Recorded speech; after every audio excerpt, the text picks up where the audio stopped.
શ્રીજી મહારાજના લાડીલા સર્વે સંતો તથા ભક્તજનો, જય સ્વામિનારાયણ.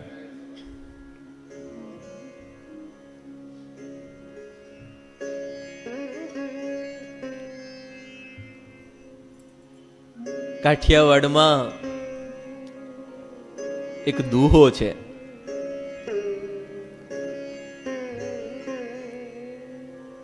કુવા ઢાંકણ પાવઠો ને જગનું ઢાંકણ જુવાર. જૂના માણસોને ખ્યાલ હોય.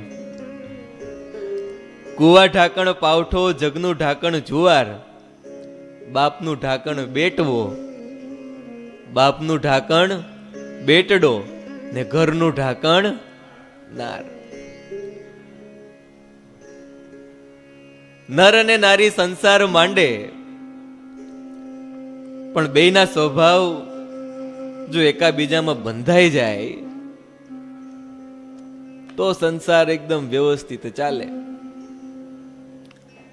અને જો સ્વભાવ ન બંધાય તો ઘણીવાર એ પૂજ્ય સ્વામી વાત કરતા હોય ને, એક પૈડું ગાડાનું અને એક ટ્રેક્ટરનું, અને પછી એ સંસારનું ગાડું વારંવાર પછડાટ લીધા કરે.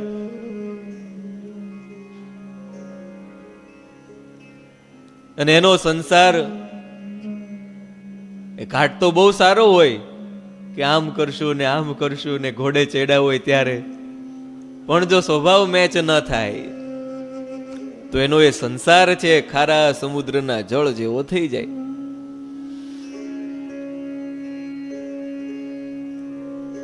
એટલે નર નારીમાં એ લગ્ન થયા પછી પણ જ્યાં તો મેળ ન હોય તો એ સંસારનું ભાંગ્યું ગાડું એ કેવું સર્જાય એ વિશે શ્રીજી મહારાજ ભગતનો એક પ્રસંગ છે. ગાફ ગામના એક ગોવિંદ પટેલ ખૂબ સારા એવા ભક્તરાજ. આખા એ ગામમાં એ ભગતની ભક્તિ ભલી, ભગતનું ભજન ભલું. કોઈની પણ સાથે કોઈ પણ પ્રકારની માથાકૂટ નહીં. ભગત જતા હોય તો સેજે બધાય એ બે હાથ જોડીને ભગતને વંદન કરે.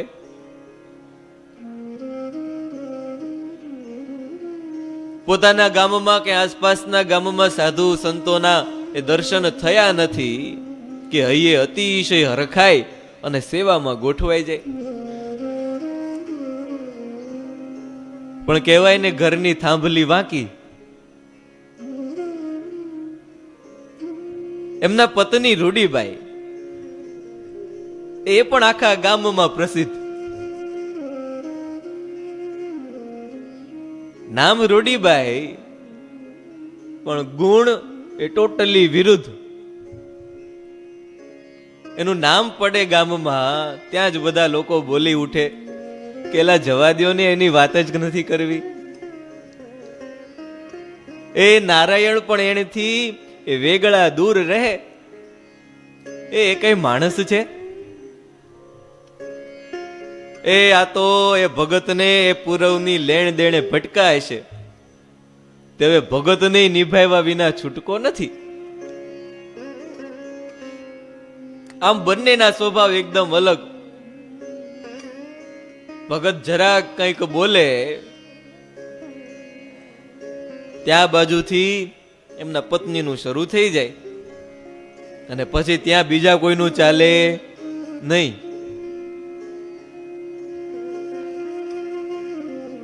ઘર કેવું હોવું જોઈએ? આપણા ગુજરાતી સાહિત્યમાં ખૂબ સુંદર કવિતા છે, હરિભાઈ કોઠારીએ લખેલી.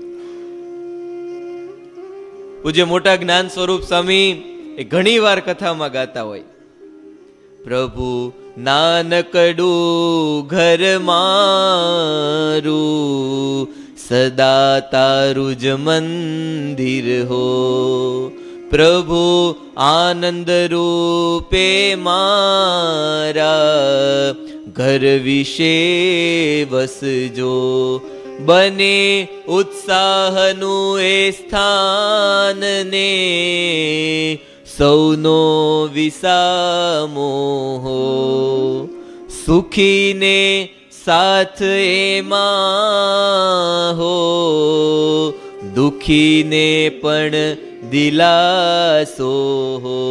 પ્રભુ નાનકડું ઘર મારું, સદા તારું જ મંદિર હો. પ્રભુ મારું એ નાનું એવું ઘર હોય, પણ કેમ મંદિરમાં દરેક પ્રકારના માણસો આવીને દર્શન કરે, કોઈને પણ એમાં દિલ દુખાય નહીં. એમ પ્રભુ મારું ઘર પણ આવું નાનકડું એવું મંદિર હોય. બનો ઉત્સાહનું એ સ્થાન. મારા ઘરે કોઈ પણ આવે ને, અથવા તો મારા ઘરના માણસો, એ બધાને હર હંમેશ ઉત્સાહ રહે. સુખીને એમાં સાથ હો, દુખીને પણ દિલાસો હો. આગળ લખે, ગૃહિણી ઘર દિશે સાચી, બધું સુનું વિના એને હો. બની પ્રિયવાદીની ભાર્યા, જીવન મુજ એ ભરી રહેજો. નિહાળી એકબીજાને એ પરસ્પર સ્નેહ વૃદ્ધિ હો. પ્રભુ એ નાનકડું ઘર મારું, સદા તારું જ મંદિર હો. ગૃહિણી કહેતા કે પત્ની એ પણ એકદમ પ્રિયવાદીની હોય. પ્રિયવાદીની કહેતા કે મીઠું મીઠું બોલનારી. આ રૂડીબાઈ જેવી નહીં. કોઈ પણ ઘર આંગણે આવ્યા હોય તો એને મીઠો આવકાર આપે. પોતાના ધણી કામકાજ કરીને આવ્યા હોય, એ ઘણી રાત થઈ ગઈ હોય તો ગરમ પાણીથી હાથ ધોરાવે, ઠંડુ પાણી આપે. નહીતર તો રૂડીબાઈ જેવા હોય તો ઠંડા પાણીથી હાથ ધોરાવને ગરમ પાણી પીવા આપે. નિહાળી એકબીજાને એ પરસ્પર સ્નેહ વૃદ્ધિ હો. એકબીજાને જોઈ અને અંતરમાં હરખાય, એ સાચી ગૃહિણી. ધરે સીતા તણો આદર્શ એ, મમ રામ દ્રષ્ટિમાં હો. પરસ્પર ને સુખી કરવા રહે, એ ખ્યાલ સૃષ્ટિમાં હો. મધુરતા નાચતી વદને રહો, વાયુ સુગંધી હો. પ્રભુ નાનકડું ઘર મારું, સદા તારું જ મંદિર હો. ધરે સીતા તણો આદર્શ અને મમ એ રામ દ્રષ્ટિમાં હો. એ માં સીતા જેવી એ આદર્શ ગૃહિણી બને અને પોતે પાછા રામ જેવા હોવા જોઈએ ને, તો આદર્શ મંદિર બને. એ ઘર એ મંદિર બની જાય. ભગતને હવે આ રૂડીબાઈ એમના એ ધર્મપત્ની એ પૂર્વના લેણ દેણના કારણે જે કાંઈ પણ હોય, ઘણી વાર આ ભગત એ મનમાં ને મનમાં ભોજા ભગતના ચાપખાઈ સંભારે, બોલતા જાય. મૂરખ નાણ જેણે જેણે આણી, એનું ઘર થયું ધૂળ ધાણી. ઘીના દોલણા એ ઢોળી નાખ્યા, ઘીના એ દોણલા ઢોળી નાખ્યા અને દૂધમાં નાખ્યું પાણી. વાર પરબે વેઢ વઢ કરે ને કલહ કરે જાણી જાણી. છોકરા માથે છમકા કરે ને ચૂંટિયા ભરે તાણી તાણી. ભગત મનમાં વિચારે કે લ્યો આ પરિણાનો શું ફાયદો. એ ખેતરવાડીના ઢસરડા અને ઉપરથી માથે એ શબ્દના માર. એ આટલું થયા પછી સમજ આવી કે આ કરતા તો ભગવાન ભેજા હોત ને, તો આ ભવના ફેરા ટળી જાત.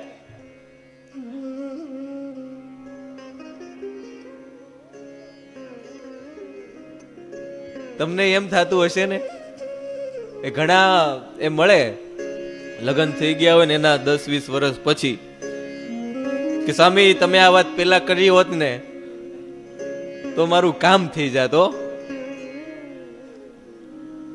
અરે સ્પેશિયલ બોલે જ છે, કન્યા પધરાવો સાવધાન, કે હવે સાવધાન થઈ જાજો.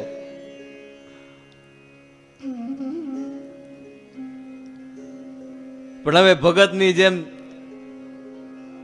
એ પૂર્વના કર્મ હશે તે ભોગવ્યા વિના છૂટકો નથી. ભગત મનમાં વિચારે કે ઠીક છે, મારા પૂર્વના કર્મ હશે કે હવે આની વિના તો છૂટકો નથી. ગોવિંદ પટેલ તો પોતાનું એ ભાંગ્યું ગાડું એ જેમ તેમ હંકાવતા હતા. રોજે રોજ આમ દિવસો પસાર થાય, ભગત કંઈક કહે અને રૂડીભાઈ વ્યવસ્થિત એને જવાબ આપી દે. ભગતનું થોડું પણ ઘરમાં ચાલે નહીં. ભગત અવારનવાર મહારાજને યાદ કર્યા કરે, પણ ક્યારેય આમાંથી છુટકારો આપો એવી પ્રાર્થના મહારાજને કરે નહીં. એવું હોય તો ભગવાન વ્યવસ્થિત ભજાય ને. બસ ભગત તો મહારાજની ભક્તિ કરે, ભગવાનનું ભજન કરે, અને ખેતીવાડીનું કામકાજ હોય તો એ ખેતીવાડીનું કામકાજ કરે.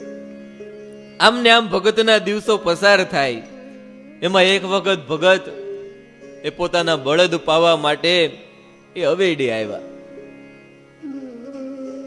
અને બરોબર એ જ સમયે શ્રીજી મહારાજ એ માણીગર માવો માણકી પર અસવાર થઈ શ્વેત વસ્ત્ર ધારણ કર્યા છે. મસ્તક પર 3 છોગલા વાળી પાઘ છે, કંઠમાં ગુલાબના પુષ્પના હાર છે, અને મહારાજ અને પાર્ષદો એ માણકી ને ઘોડા ઉપર બધા અસવાર થઈ અને બરોબર અહીંયા ગાફ ગામે આવ્યા. બરોબર આ ગોવિંદ ભગત એ હવેડે પોતાના બળદ પાતા હતા. પાર્ષદો પધાર્યા, મહારાજ પધાર્યા. ભગતે મહારાજે જોયું કે આ તો અમારા ગોવિંદ ભગત છે. તરત જ મહારાજે માણકીની લગામ ખેંચી, માણકીને ઊભી રાખી. બધા પાર્ષદો ઊભા રહ્યા. મહારાજે પાછળથી સાદ કર્યો, ભગત એ ગોવિંદ ભગત કેમ છે? મહારાજ અચાનક પધાર્યા એટલે સેજે, અરે મહારાજ એ તમે આમ અચાનક કઈ સમાચાર નહીં? મહારાજ એમ તો સૌ સારા વાના છે, એ તમારી અતિ દયા છે. મહારાજની દયા ભારે હો. સુરતનો જ પ્રસંગ છે, એ ભગતનું નામ નથી યાદ. મહારાજને હાથ જોડીને કહેતા હશે કે મહારાજ એ કંઈક દયા કરો, મહારાજ કંઈક કૃપા કરો. મહારાજ કે અમારી કૃપા સારી નથી હો. મહારાજ કે તોય મહારાજ કંઈક કૃપા કરો. એ ભલે તમારી કૃપા સારી ન હોય, કંઈક દયા કરો. મહારાજ કે બીજી વાર કહું છું, અમારી એ દયા સારી નથી. નહીં મહારાજ, કંઈક દયા કરો. મહારાજે ભગત ઉપર દયા કરી. ઘર વાડી ખેતર બૈરું છોકરું બધું. ભગત આવ્યા મહારાજ પાસે. મહારાજ તમારી દયા તો બહુ આકરી. મહારાજ કે હવે પાર્ષદ થઈને અમારી સાથે રહ્યો, બીજું તો શું? અમે તમને ના પાડી હતી કે અમારી દયા બહુ. બીજા એક ભગત મહારાજ પાસે આવ્યા. મહારાજ ને કે મહારાજ કંઈક દયા કરો, મહારાજ કંઈક દયા કરો. ઓલા ભગત બાજુમાં પાર્ષદ તરીકે ઉભા હતા ને, એ રેવા દે રેવા દે, બાપની દયા લેવા જેવી નથી. આ ગોવિંદ ભગત મહારાજ ને કે મહારાજ એ તમારી કૃપા તમારી દયા ખૂબ સારું છે મહારાજ. મહારાજ અત્યારે તમે પણ આમ અચાનક, મહારાજ કે અમે એ રોજકાથી આવ્યા છીએ અને હવે આગળ અમારે દરબારગઢમાં જવું છે. ગોવિંદ પટેલે પોતાનો એ હૈયાનો ભાવ પ્રગટ કરતા મહારાજને કહ્યું, મહારાજ એ આજે તો એ હજી દરબારગઢ ઘણું છેટું છે. એ મહારાજ આજે એ અમારા ઘરે અમારે ત્યાં રોકાવ ને. મહારાજ કરે, નારે ના ભગત, એ કોઈ વાર અમે જરૂર તમારે ત્યાં આવશું, પણ આજે તો દરબાર ગઢમાં જવાની ઉતાવળ છે. ભગત પણ આખા બોલા મહારાજને કે હા મહારાજ, હા, એ તમે ત્યાં જ રહો. એ રાજ દરબારમાં જેવી તમારી સરભરા થાય એવી તો અમારાથી ક્યાંથી થાય? એના જેવું તો અમને કેમ આવડે? મહારાજ કે ગોવિંદ પટેલ, એ તમે આ શું બોલ્યા? અમારે મન તો એ ક્યારેય પણ એવો મતભેદ નથી. એ પણ તમારા જેવા ભક્તની સેવામાં ભક્તિમાં ખલેલ પહોંચે ને. વળી મહારાજ કે અમે બધું જાણીએ છીએ હો. અમે તમારે ત્યાં આવીએ અને ઘરના માણસોથી કજિયો થાય એ વળી ઠીક નહીં, માટે રહેવા દ્યો. અરે મહારાજ, તમે અહીંયા પધાર્યા, એ ઘરના માણસનો કજિયો તો રોજનો હોય. મહારાજ એને ગમે તેમ કરીને પૂરો કરી લેશું, પણ મહારાજ તમે મારે ઘેર ઉતારે પધારો. મહારાજ કે તમારો બહુ ભાવ છે. હવે આપણને ખ્યાલ હોય કે આની ઘરે મહેમાન થઈને જવામાં એ વાસણ બધાય એ ખખડવા લાગે. થાય હો ઘણી વાર એવું. એ મહેમાન બનીને ગયા હોય ને એના ઘરના માણસને ગમતું ન હોય, અને એમાંય બરોબર જમવા સમયે આવ્યા હોય, એ વાસણ ખખડવા મળે. આપણને ખ્યાલ આવી જાય ભાઈ એ જમવાનું પૂરું થઈ ગયું છે, હવે અહીંયા એવું જ કહેવામાં ફાયદો છે કે અમે જમીને આવ્યા છીએ. તો વળી કઈક ચા પાણીનો મેળ થાય. મહારાજ કે ભગત, એ તમારો ભાવ છે, એ તો ચાલો તમારે ઘેરે આજે ઉતારો કરીએ. ગોવિંદ પટેલ ગાડું લઈ અને આગળ, બળદો લઈ અને આગળ, અને પાછળ માણકી અને પાર્ષદો 2-3 મહારાજની સાથે.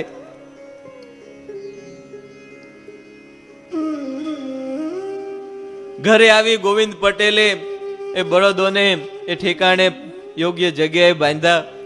મહારાજની ઘોડી ગમાણે બાંધી એ નિરણ પૂળો ઘોડીને નાખ્યો. મહારાજ માટે એ ઓસરીમાં ઢોલિયો ઢાળી એ નવી એ રજાઈ પાથરી દીધી. બરોબર બપોરનો સમય જ થયો હશે. મહારાજને બિરાજમાન કર્યા. મહારાજને કહ્યું મહારાજ થોડી વાર આપ અહીંયા બિરાજમાન થાઓ. એમ કહી અને અંદર એ રસોડામાં ગયા. બરોબર રૂડીબાઈ થાળ બનાવતા હતા, રસોઈ બનાવતા હતા. ગોવિંદ પટેલે આવીને કહ્યું કે આપણે ત્યાં એ મહારાજ પધાર્યા છે, એ મહારાજનો થાળ કરવાનો છે, તો લાપસી અને કઢી કરજો. ઉતાવળમાં તો બીજું શું બને? અને લાપસી ને કઢી જમ્યા છો ક્યારે? એને જેવો સ્વાદ ન આવે. ચૂરમાના લાડુ અને ગરમા ગરમ દાળ, લાપસી અને કઢી, જલેબી અને સેવ અને ખમણ, સેવ ખમણી.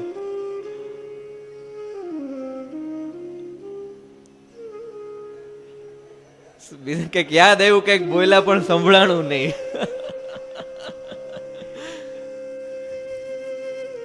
ગોવિંદ પટેલે ઘરનાને કહ્યું કે જો એ લાપસી ને કઢી કરો, એ મહારાજ પધાર્યા છે, થાળ કરવાનો છે. અને બરોબર એ સમયે આ રૂડીભાઈ એ રોટલા બનાવતા હતા. ટીપી ટીપીને રોટલા બનાવતા. એ વેલણ હતા, પણ એ વેલણથી રોટલા નહીં, ખાલી રોટલીઓ બનાવતા. અને એ પાછી ક્યારેક જ બને. એ બહુ મોટા મહેમાન આવ્યા હોય એ તો રોટલી બને. અને આજે તો રોટલી રોજે રોજ એ ટીપી ટીપીને રોટલા બનાવતા હતા. અને બરોબર રોટલા બનાવતા હતા ને ત્યારે ગોવિંદ પટેલે આવીને કહ્યું કે મહારાજ માટે થાળ કરજો ને લાપસી ને કઢી કરવાના છે. પેલા તો ઓલો રોટલો ટીપાઈ ગયેલો એ તાવડીમાં વ્યવસ્થિત નાખ્યો. કાથરોટમાં એ હાથ વીછળા, હાથ ધોયા અને વેલણ કાઢ્યું.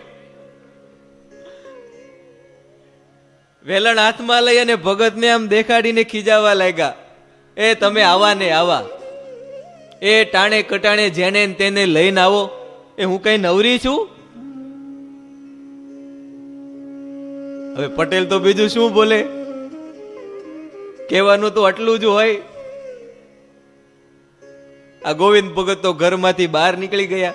થયું કે અહીંયા વધારે રહેવા જેવું નથી, જો થોડુંક વધારે બોલશે ને તો ઓલી બાજુ મહારાજ બેઠા છે, મહારાજને સંભળાઈ જશે.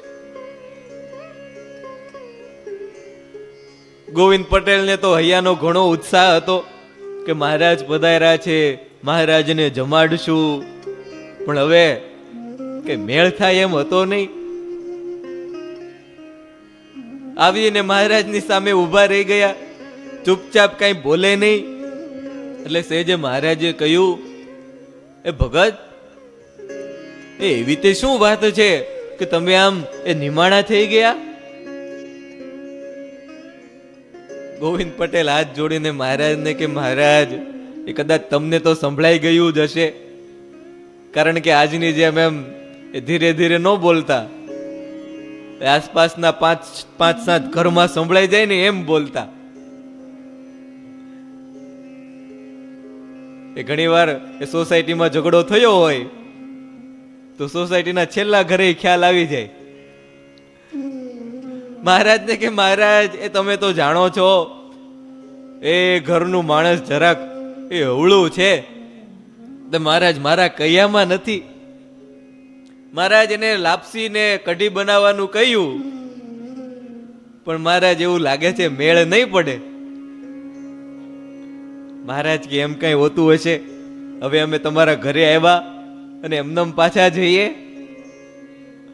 મહારાજ એમ કહીને ઢોલિયા ઉપરથી ઊભા થયા અને ધીરા ધીરા પગલા ભરતા ઉમળો વટોળી અને ઘરમાં ઓલા રૂડીબાઈ જ્યાં રસોઈ બનાવતા હતા ને, મહારાજ ત્યાં પહોંચ્યા.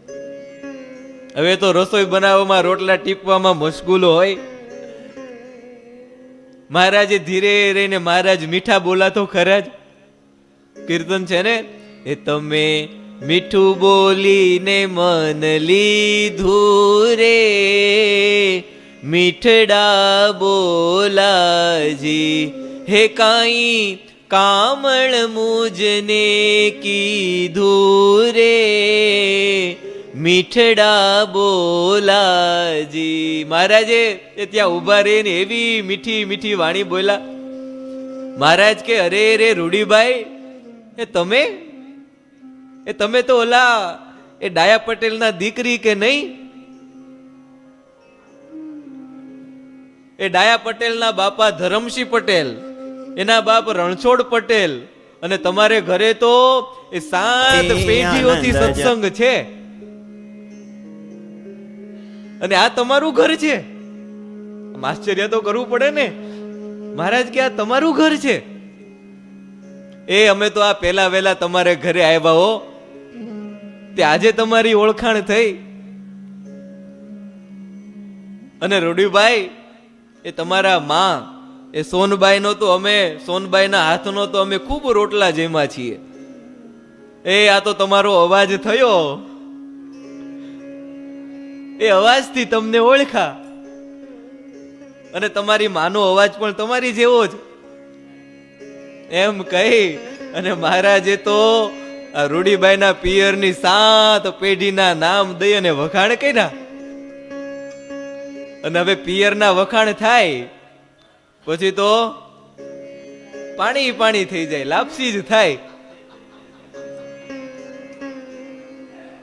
મહારાજે બહુ સુંદર મજાનો ઉપાય આપ્યો. એ કદાચ આમ તેમ કઈક થયું હોય તો શું કરવાનું? પિયરના વખાણ કરવાના. એ પિયરના વખાણ શરૂ થશે એટલે બધો જ ઝઘડો અને લાપસી થશે ઘરમાં, જો આવડતી હશે તો. મહારાજે 7 પેઢીના વખાણ કર્યા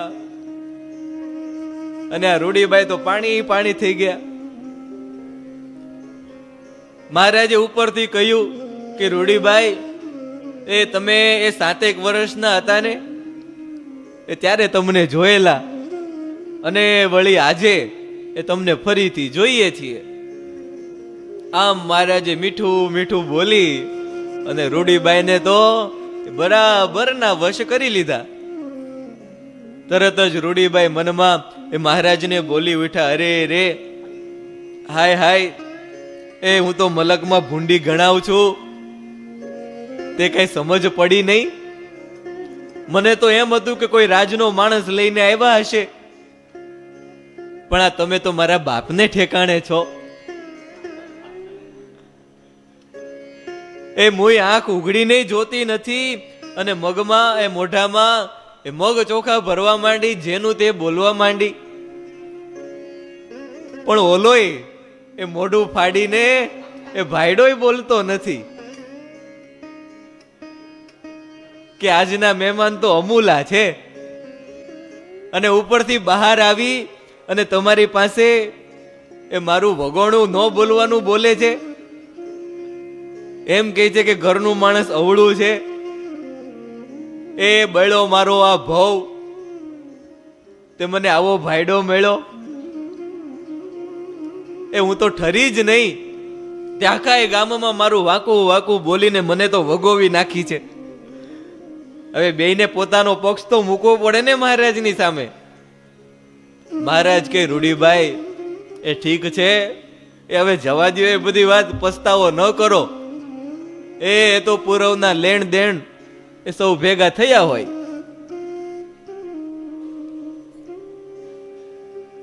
અને ડાયા પટેલના દીકરી એ તો એ અમારી દીકરી કહેવાય. એ અમે તો દરબારગઢમાં જાતા હતા. એ આ તો એ તમારા ધણી ગોવિંદ પટેલે એ મળ્યા એટલે એને આગ્રહ કર્યો એટલે અમે આવ્યા. લ્યો હવે તમે જાજો વલોપાત કરો માં, એ અમે દરબારગઢમાં જશું. એ મમરો તો મૂકવો પડે ને થોડો.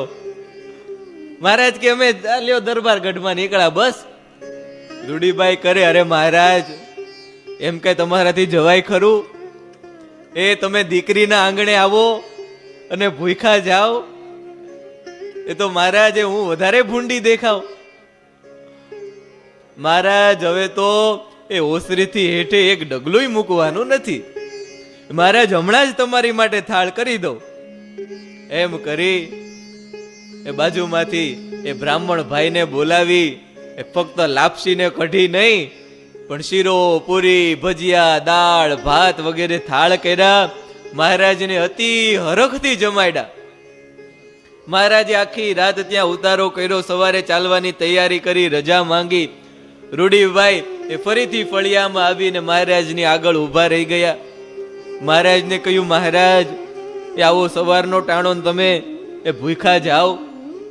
એ મહારાજ એમનેમ નહીં જવા દઉં, શિરામણ કરીને જ જવાનું છે. હવે લાપસીને કઢીનો એ મેળ નહોતો, પણ મહારાજ એવા મીઠા બોલા. શિરોપુરીનો તો મેળ થઈ ગયો, પણ સવારનું એ શિરામણ પણ મેળ આવી ગયું. મહારાજ કે એ દીકરી વધારે તાણ ન કરો, એ અમારે તો છેટે જવાનું છે, એ રોકાવાય એવું છે નહીં. પણ પરાણે આગ્રહ કરી અને મહારાજને સવારનું શિરામણ કરી અને મહારાજને વિદાય આપી. વિદાય આપતા આપતા મહારાજને મૂકવા એ રૂડીભાઈ એ ડેલે સુધી ગયા. મહારાજને કહ્યું, જોજો હો મહારાજ, એ હવે તો તમે મારું ઘર ભાડ્યું છે ને, હવે વારે વારે દીકરીના ઘરે આવતા રહેજો, પણ પટેલ નહીં કહેજો કે મહારાજ આવ્યા છે એમ ચોખવટ કરે. અને હવે જ્યારે જ્યારે ગામમાં પધારો ત્યારે અહીંયા આવવાનું ભૂલતા નહીં. મહારાજ કહે સારું, એમ કહીને મહારાજ ત્યાંથી આગળ નીકળ્યા. પણ આ રૂડીબાઈ એમના હૃદયનું પરિવર્તન થઈ ગયું. મનોમન એ પોતાનો વલોપાત કરવા લાગ્યા કે ઠીક છે, મારો ધણી જે હોય તે, પણ ભગવાનની ભક્તિ તો કરે છે. એ એના કારણે જ મારા ઘરે મહારાજ પધાર્યા, મારા બાપ પધાર્યા અને મને જમાડવાનો અવસર મળ્યો. અને હવે તો એ મેં મહારાજને જમાડ્યા છે અને મહારાજે એ મારી એ 7 પેઢીના નામ લીધા, વળી મારી માનું નામ લીધું. એટલે પિયરમાં જશે તો વાત તો એ કરશે જ. હરિભક્તો પણ મહારાજને પાદર સુધી વળાવવા માટે ગયા. મહારાજે બધાને કહ્યું કે લ્યો, એ હવે સુખેથી રહેજો, એ પાછા વળો. ગોવિંદ પટેલ પાછા વળ્યા નહીં, એ મહારાજની સાથે ને સાથે. મહારાજ કે ભગત હવે પાછા વળો, અને બીજી વાર એ કદાચ અમને આમંત્રણ આપો ને, એ તો પેલા ઘરે વ્યવસ્થિત કહી રાખવું, નહીતર આ અમારે તમારો ઝઘડો એનું સોલ્યુશન કરવા અમારે આવવું પડે. એ ભાવ હોય તો ઘરે પણ એ કહી રાખવું. ત્યારે આવા તો એ મહારાજના અનેક ચરિત્રો છે, પણ એ ચરિત્રોનું શ્રવણ એ આપણે ફરી ક્યારે કરીશું. અત્યારે સૌ સાથે મળી અને મહારાજના એ દિવ્ય પૂજનમાં જોડાઈએ. બોલો ઘનશ્યામ મહારાજની જય. બોલો ઘનશ્યામ મહારાજની જય. જય સ્વામિનારાયણ.